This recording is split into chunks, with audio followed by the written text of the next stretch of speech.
Sabru, Baro Tumsa, Elono Keltum, Jarra Bagada, Abisho Garba, Haile Fida,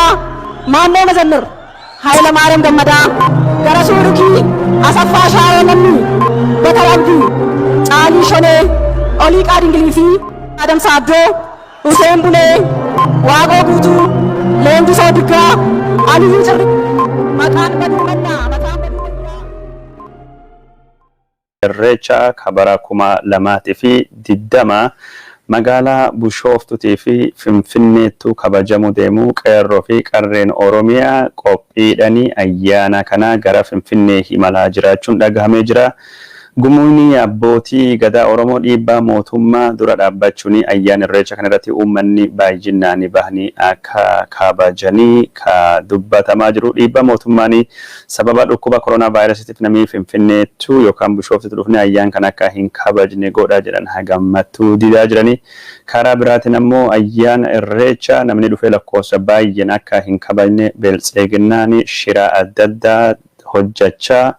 adeemsa kabaja ayyaana kana gufachiisaa jiraachuu odeeffannoo Oromiyaa irraa qindeeffanne kallattii afaanuu fi garaachi lafaa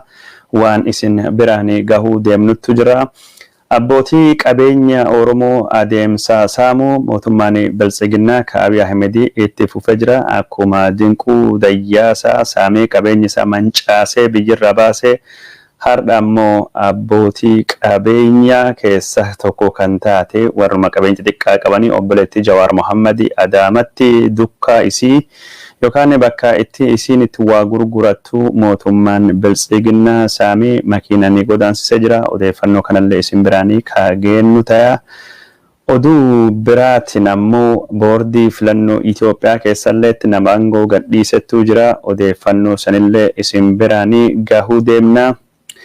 Odeeffannoo biraa hedduu qabna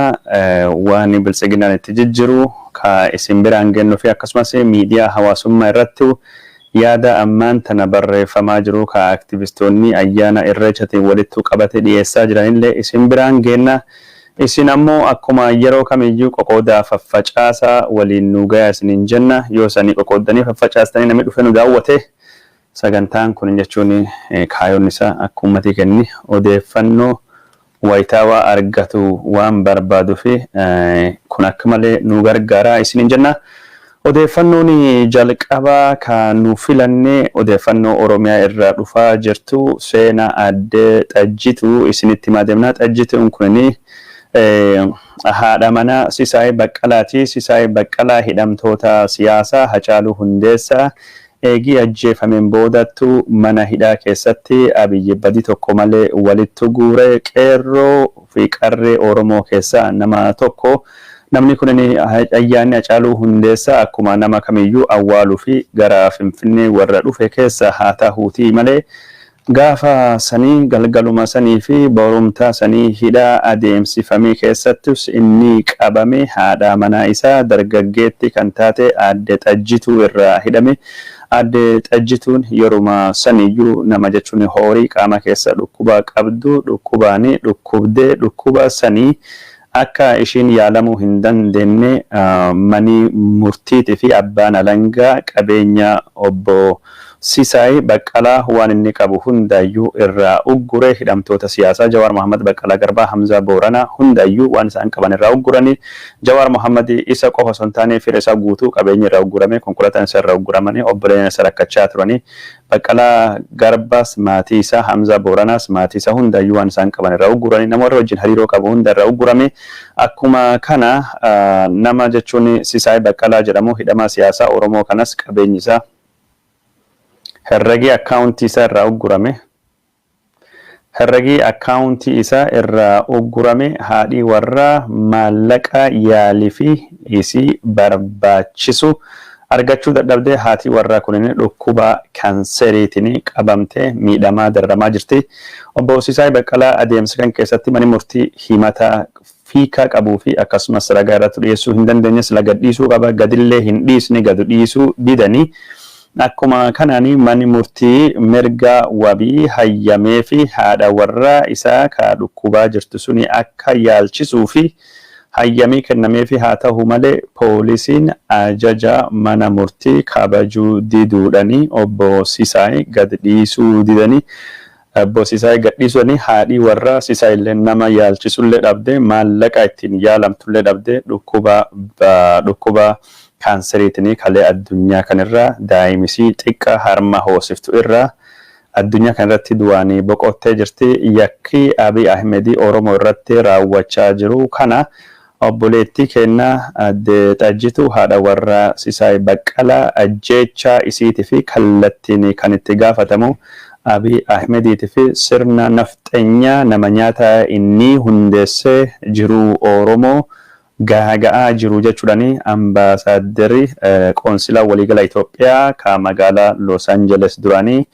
Dr. Birhaane Masqal Abbabee sanyii Facebook isaa irratti barreessa jira. Akka Dr. Birhaane Masqal Abbabee sanyii barreessanitti intaltii haadha warraa Sisaay Baqqalaa taate kunin yaalii akka dhabdu godhame maallaqii warra irra uggurame abbaa warraa ishii kamirgii wabii eeggamee fi haadha warraa isaatii fi akka yaalii hin goone godhuudhani kallattiidhani mana murtiitii fi ajaja kennee hidhamtoonni siyaasaa akka hin baane ka godhu hidhamtoota siyaasaa badii tokko malee kamiidha irratti dhaqqabsee akka hidhataman ka godhu itti gaafataman bulchiinsa Abiy Ahmed kallattiini poolisootaatiif ajaja kennee ka ajaja mana murtii fudhachuu didate Sisaay illee dhiisuu didate herrega baankii isallee ugguree miidhaan akkasii akka inni dhaqqabu ka godhu Abiy Ahmed irraa waan hin buune fi kunini du'a osoo hin taane ajjeecha yakka ajjeechatiin warri akka isiin duute godhamuu fi warri nama kanallee dabaan hidhatamellee gaafa tokko itti gaafatamu hin oolanii jechuudhani akkasittuu barreessa jira. Karaa biraatiin ammoo warri keessanii nu qunnamaa jiranii nama akkasii hedduutu jira ka dhukkubsatee abbaan warra irra miidhamee yookaan ammoo haati warra ijoollee irra hidhamtee gargaaraa dhabee kanattu jira. Oromoon daayaspooraa yeroo intaltii kunin jechuun yaalii waan ittiin yaalamtee dhabdu duute Oromoon daayaspooraa waan tokko godhuu hin dandeenye isiniin hundinuyyuu itti gaafatamuudha. Isiniin hundinuyyuu lubbuun intala kana goofandimii haa taatuti gargaarsa adda addaatiin baraaramtee akka ishiin yaalii argattu godhame akka ishiin daa'ima ishiitii fi lubbuu bultu godhamuu danda'a ture haga taheettu Oromoon daayaspooraa itti gaafatamummaa keessan hin baane warri maallaqa walitti qabulleen dhaabbileen maallaqa walitti qabane ka daayaspooraa gargaaruu hin dandeenye kanaafuu jechuun rakkoo gos kanaa yoo ni dhalatu nama akkasii rakkataa barbaada rakkataa kana gargaaraa jedhanii jiranii daayasporaan dhimmi kanarratti kufaatii isaa beekee kufaatii kanarraa baratee nama jechuun gargaaramuu qabu akka gargaaramu akka irratti hojjetame as biyyala kanattu maallaqii walitti qabamaa jira maallaqni nama akkasii rakkataa kana yoo hin dhaqqabne faayidaan maallaqa walitti qabu maalii jedhanii gaafatanii jiranii kana walitti qabatanii obbo Sisaay Baqqalaa hidhamaa siyaasaa tahee maqaa guddaa akka Jawaar Mohammad waan hin qabnee fi akka Baqqalaa Garbaa maqaa waan hin qabnee fi yookaan akka Hamzaa Booranatti waan hin beekamnee fi yookaan waan akka Shamsuddin Tahattu hin beekamnee fi yookaan akka waan Mishaa Cirreetu hin beekamnee fi namni haati warraa isaa dhukkuba kaanserii qabdi du'aa jirti jettanii hin dubbannee fi aktivistoonni daayasporaalleen hanqinni kana fudhatanii fooyyessuu qabdanii jedhanii ani jechuun gara kiyyaanii hanqinni sun hin jira dhuguma nama kan hundayyuu maqaa dhaa'uun hin danda'amu garuu ammoo warra rakkoo guddaa akkasii qabu sila odoo xiyyeeffannee irratti hojjenne akka malee gaarii ture ani akka mataa kiyyatti odeeffannoo isin biraan gahuu qabu dhimmi kan irratti jala deemee odeeffannoo isin biraan hin genne adda durummaadhaan Jawaar Mohammadii fa'aa irratti xiyyeeffadhee waan hojjechaa turee fi maal jennaan hoogganaan isaa yoo Jawaar gadhiifaman du gadhiifamaa jedhee falaasama suniin deeme warra biraa odeeffannoo gahaa argachuurraa kan ka'e warri biraa akkuma isinuu baantan maqaa warraa hin beekamu kanirraa kan ka'e dhimmi jechuun obbo Sisaay Baqqalaa xiyyeeffannoo gahaa argachuu hin dandeenye haadhii warraa isaanii ka kaanseriin duute adde Xajjituulleen attentionii kenna yookaan ammoo xiyyeeffannaa kenna argachuu hin dandeenye angara kiyyaanii dhiifamallee gaafachuu barbaada gaddinatti dhagahame akka nama tokkotti gaddi hiyyallee ibsuu barbaada itti gaafatamummaa sila akka nama gabaasuu dhimme kan qabutti gabaasuu dhabuu kiyyaafillee dhiifamallee Oromollee maatii warrallee gaafachuu barbaada barnoota nuu tahaa jennee yaadna barnooti akka inni itti nuu tahu nama jechuun miidhamee nam hidhame keessa odeeffannoo gosa kana barbaaduu qabna namni kun jechuun xiyyeeffannaa warri waan kana irratti hojjetu warri mirgoota ilmaan namaatiif gabaasu warri odeeffannoo akkasii dhiyeessu nama akka malee hidhamtoota keessa miidhaman wal caalaa akka malee miidhame kabala du'aa kabala jechuun lubbuu irratti jechuun rakkoon akkana guddaa dhaqqabuu dandeettu odoo haala kan nu beeksanii bifa odeeffannoo ittiin gurru qabanne adde xajjituun akkanatti lubbuun isii hin baasure walumaa galatti aktivistoonni kennu waan isaan barreessan kanaan dura ilaalaa ture waa'ee adde xajjituu namni irratti barreessaa ture Saamu'eel Baqqalaa Garbaa gurbaa Baqqalaa Garbaa malee namni biraa kan irratti barreessa xiyyeeffannaan guddoo hin jiru ture amma eegisiin duuteen dubattu feesbuukiin dhuqqisee ka'ee namni hunduu waan ishii bo'aa jira namni hunduu mataa qabate namni kan sila odoo du'a faarsoo sun taane gaafa lubbuun jiru gaafa ilmi namaa gargaarsa barbaadu odoo wal dhaqqabnee gargaarsa walii goone akka malee barbaachisaadha jedhee yaada warri daayaspooraa maallaqa walitti qabu dubartoota ta'anii afooshaa haa ta'aniiti warri jechuun dhaabbilee adda addaa macaaf tuulamaa haa ta'uti warri garee adda addaatiin walitti qabanii bakki kanattu jechuun akka malee kufaatii hamaa kufne afooshaan dubartoota siladoo intala kana dhaqqabanii dubartiidha haadha daa'imaati hoosiftuudha deettuudha jaarsi ammoo badii malee qabsaawaa ta'eennan Oromoo waan ta'eef hidhamee siladoo gargaaramte yeroo rakkoo kanatti jechuun akka ishiin itti yaalamtu mootummaan maallaqa irraa uggurullee kan jechuun akka ishiin itti yaalamtu godhuun hin danda'amaa ture hin goone warri godheelleen gargaarsi gahaa waan gunatti hin fakkaatu karaa suniin hanqinni jiraate afooshaan illeen afooshaan dubartootaatiif waldaaleen adda addaa kan waan kanatti hojjetanii waan kana irratti xiyyeeffannaa kennanii nullee warri odeeffannoo nan biraan geennu odeeffannoo gosa kana guuruu funaanuu irratti odeeffannoo wayitaawaa uummataan baasuu irratti akka fooyyessinee hojjennu miidiyaan gurguddaan kan akka OMN faati keelloo faati adoo waan akkana kan gubbaatti xiyyeeffannaa kennanii hojjetanii waan akka malee guddaati jedhee yaada ammallee taanan xajjituun duutee jirti xajjituun hin deebitu lamu garuu daa'imni ishii hafee jira abbaan warra ishiilleen hidhame xajjituun abbaan warra xajjituu mirga wabii kennamee fi gadhiifamuu mudate jira daa'imni kunillee gargaarsi barbaada daa'ima xajjituu fa kan gargaaru maatii warra gargaaru daa'imni kun inni barnoota gaarii akka inni argatu haala mijeessuu danda'u qaba daayaspooraanii namni rabbi waa kennee fi waa qabu waan jiruu fi maatii kan akkaataa ittiin gargaaruu danda'anii akkaataa hegereen daa'ima haadha malee hafee abbaa manidhaa keessattuu dhabee kun jechuun akkisiin ittiin dukkanoofne godhu maal jennaan warri akkasii kun warri qabsoo Oromootii wareegame Oromoon nama akkasii gargaaruu qabdi nama akkasii bira dhaabachuu qabdi yoo waan akkasii bira hin dhaabbanne qabsoo kana beeka namni jechuun namni itti du'aa itti miidhama yoo nu bira hin dhaabbanne afaan qofa odeessaa deemnu wanni kun waan akka malee nama gaddisiisu ta'a. Karaa biraatiin ammoo warri mirgoota ilmaan namaa irratti iyyuu riippoortii barreessitanii du'a adde xajjituu kana akka jechuun warri mirgoota ilmaan namaa dhagayu namni tokkini yoo hidhamee mirgi wabii eeggameef mirgi wabii gadhiifamuu fi qaba mirgi wabii jechuun yakkamaanuu yoo maatiin ibsara du'aa jiraatte yerootti gadhiifame jechuun haala namooma irratti gadhiifame maatii isaa yaalchise du'aa isaa awwaalatee gaddeebi'utu jira kanaaf maatii warra mootummaan kun jechuun hidhee maatii hidhuu qofa osoo hin taane maatii warra isa wajjin jiru hundaayyuu akkanattuu dararee akkanatti miidhee akka yaalamni godhaa jira kunin adabbii yakkii seera Itoophiyaattis abbaa hojjetu qofaatu adaban malee maatiin adabamuu hin qabdu Abiyyar nam hundaayyuu adabaa jira sirna nafxanyaa keessatti duri Oromoo guutuu yoo gandi tokko namni tokko balleesse gandi guutuu balleessa waliin adaban afarsaataa jedhama afarsaatatu jira afarsaata bobba'uu nam dhowwanii tikfachuu dhowwanii qotachuu nam dhowwanii facaafachuu dhowwanii gurgurachuu dhowwanii duri ummata gandi tokko beelessanii awcaacii nama baastanii yakkamaa kennitan malee jedhanii akkasiin nam hunda adabaa turanii har'i jechuun sirna nafxanyaa afarsaatan kun akkanumatti deebi'ee Oromoo waliin dhumachaa waliin miidhamaa jirti wanni adde xajjituun taate kun waan akka malee gaddaati garuu waan kana sadarkaa addunyaatti miidiyaalletti sadarkaa dhaabbilee dubartootatti dhaabbilee mirgoota ilmaan namattu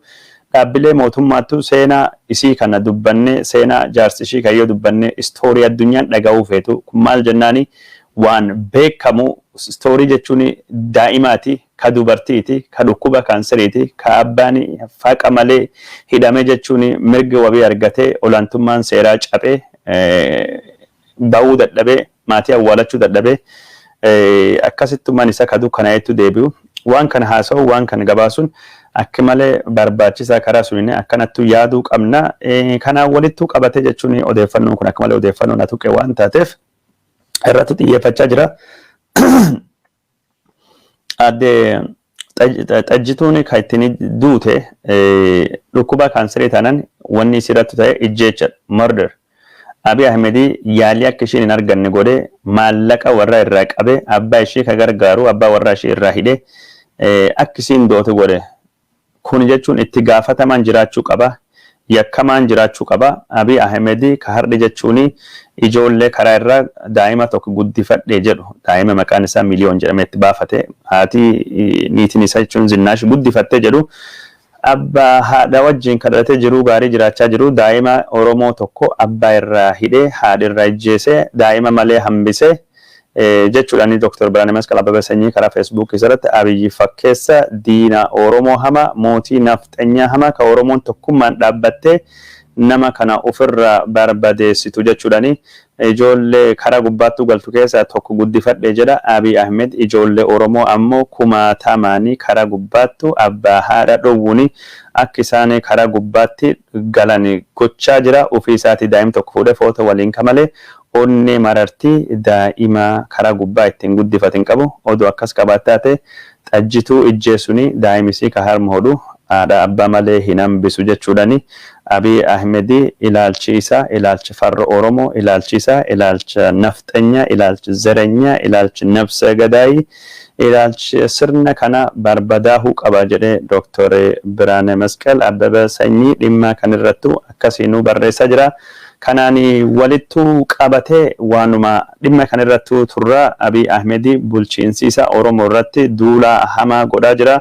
Duuli hamaan Abiy Ahmed godhaa jiru kun Oromoo ijjeesaa jira, Oromoo galaafachaa jira, Oromoo miidhaa jira, qabeenyi warra mancaasee barbadeessaa jira. Kanaan walittu qabatee abbaan qabeenya Oromoo, gaachanni artistii Oromoo, abbaan hiyyeessaa dhaqqabaan, gootni, abbaan duulaa, abbaa gadaa ka tuulamaa ka ta'e Dinquu Dayyaasaa biyya baasee qabeenyi isaa miliyoona 200 oli ka jiru poortii Jibuutii gubbaattu akka inni manca'u godhe kan ka gadafe riizoortii Sodoree lolaan akka inni liqimfamu godhe kolleejii isaa ka Finfinnee jiruu fi magaalaa Haramaayaa magaalaa jechuun Adareetii fi Dirdaawaa jiru akka jechuun Jaanoo fi saatanaan caccabu godhe yeroo ammaan tanattu abbaa qabeenya Oromoo kana biyya baasee akka inni ayyaana Irreechaa gubbaalletti keessummaa tahillee abbaan duulaa gadaa tuulamaa akka jechuun malkaa tuulamaatti hin argamne godhe. Isa qofaa miti Abiy Ahmed abbootii qabeenya Oromoo hedduu ka inni galaafachaa jiru ka inni hidhaa jiru. Abbootiin qabeenyaa kun hedduun isaanii biltsiginna deeggaruu waan didaniif yookaan ammoo warra Abiyyiin hin jaalanne waliin dhaabbatan jedhamanii waan yaadamuu fi akka akkasii tahetu hubatamee jira. Kanaan walittuu fakkeenyaa fi abbaa qabeenyaa Oromoo Haaji Baatii Wattiyyeefaa Ayyalaa korro soofaatii hundinuyyuu yeroo ammaan tanaa mahidhaa jiranii ka Gamshuu Bayyanaa abbaan qabeenya jechuun ilillii ka constructionii karaa naannoo Amaaraatti hojjechuutu jiru qabeenyi isaa biliyoonii tokkootii fi miliyoonii 300 oli irra akkinni mancahuu ka godhame suni alettu jechuun du'a hayyoota Oromoo kan akka abbootii qabeenya jechuun kabiru seenfa hunda ammaan tan shakkii hedduutu dhalachuutu jira. Abiy Ahmed kallee keessa harki qabaa jedhame nu afaan guutanii jechuun dandeenyu. Wanni amma biyya keessattuu tahaa jiru abbootii qabeenya Oromoo gubbaatti miidhanii bulchiinsi Abiy dhaqqabsaa jiru waan akka malee nama gaddisiisu. Waan akka malee nama gaddisiisu kunin haaluma kanaanii itti fufee jira. Har'a jechuun yakki Abiy Ahmed Oromoo irratti raawwatu itti fufee magaalaa Adaamaa keessatti obboleettii Jawaar Mohammad qabeenyi ishii akka irraa saamamu godhamee jira. Dukkaana yookaan ammoo dukka qabdi. Dukkaan ishii guyyaa guddaa kanaan agaaziin dhufee keessaa faatee oofatee obboleettiin Jawaar Mohammad ka Adaamaa irratti jechuun saamamti kunini saamamte kun jechuun Jawaarii wajjin walitti dhufeenyi qabdi dahoo jechuun farri nagayaa taatee jedhame qabeenyi ishii saamame ishii qofa miti Jawaar Mohammad Murtii keessatti akka dubbatetti nama maqaa Jawaar Mohammadiitti walitti dhiyaatu maqaan Siraaj Mohammadi Harargee keessa nam qabu abbootii qabeenya 15 ol qabeenyi warra irraa uggurame jira kun jechuun warra fira Jawaarii ka hidhametu dabalateeti soddoowwan Jawaarii obboleeyyan Jawaarii warri Jawaarii guddisee kaarsii gololcha jechuun dhummuugaa jiru hedduun isaanii hidhamanii jiranii